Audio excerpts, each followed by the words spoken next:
வலைக்கும் வரஹ்மத்துல்லாஹி வரகாத்துஹு. துல்ஹிஜ்ஜாவுடைய மாதம் வந்துட்டால் ஹஜ்ஜுடைய ஞாபகம் வரும்.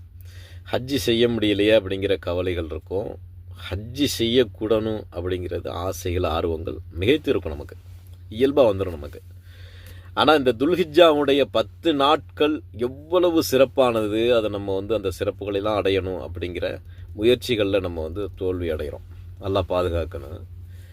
அல்லாஹ்வுக்கு மிக மிக பிடித்தமான மாதம் இந்த துல்ஹிஜ்ஜாவுடைய 10 நாட்கள்.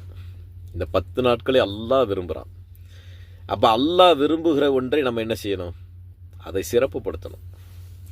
இன்னொரு ஹதீஸில் சொல்லுவாங்க, ரசூலுல்லாஹி ஸல்லல்லாஹு அலைஹி வஸல்லம், மல் ஆமிலு ஃபி ஐயாமில் அஷ்ரி அஃலல மினல் அமலி ஃபி ஹாதிஹி. அதாவது இந்த துல்ஹிஜ்ஜாவுடைய 10 நாட்களில் செய்யக்கூடிய அமலை விட சிறந்த அமல் எதுவும் இல்லை அப்படின்னு சொன்னாங்க. இந்த துல்ஹிஜ்ஜாவுடைய 10 நாட்களில் தான் சிறந்த அமல்கள் இருக்குது அப்படின்னு சொல்லுவாங்க.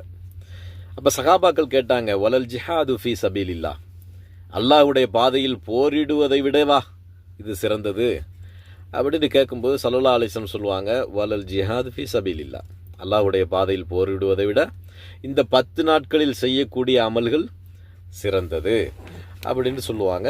ஒருவரை தவிர, இல்லா ரஜுலுன். அது யாருன்னா, இல்லா ரஜுலுன் ஹரஜ யுஹாதிரு பி நப்சிஹி வ மாலிஹி ஃபலம் யர்ஜியோ பிஷை. ஒருவர் அல்லாஹ்வுக்காக போரிட போகிறாரு. அவர் தன்னுடைய செல்வங்களை, தன்னுடைய உயிரை துச்சமாக மதிக்கிறார். போனால் போட்டுண்டா அப்படின்னு நினச்சி போர்க்களத்துக்கு போகிறாரு. அவர் அங்கேயே இழந்துடுறாரு. செல்வங்களை இழக்கிறாரு, அவருடைய உயிரை இழக்கிறாரு, கொல்லப்படுறாரு. அப்போது அவரை விட அப்படின்ட்டு சொன்னாங்க. அவர் தரஜத்துல் ஊலா, அது முதல் தரமானது. அவருடைய தகுதிக்கு நிகர் எதுவுமே இல்லை.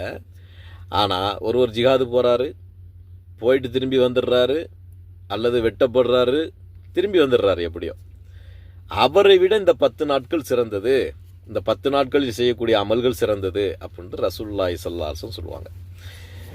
அப்போ அவ்வளவு சிறப்பு வாய்ந்தது இந்த துல்ஹிஜ்ஜாவுடைய 10 நாட்கள். அறிஞர்கள் சொல்லுவாங்க எப்படின்னா, எல்லா அமல்களும் ஒன்று கூடி இருக்குது இந்த மாதத்தில். ஹஜ் இருக்குது, நஹர் குர்பானி இருக்குது, தொழுகை இருக்குது, சதக்கா இருக்குது, நோன்பு இருக்குது, அரஃபாவுடைய நோன்பு, அந்த தினங்களில் இருக்கக்கூடிய துஆக்கள் அவ்வளோ சிறப்பு இருக்குது. இப்படி எல்லா அமல்களும் நாம் செய்யக்கூடிய மாதமாக இந்த மாதம் இருக்குது. அல்லாஹ் அதில் சிறப்பாக எல்லா அமல்களையும் ஒருங்கிணைத்து வைத்திருக்கிறான். அப்போ நாம் அதை கண்டிப்பாக அடையணும். அதனுடைய நன்மைகள் பன்மடங்காக இருக்குது.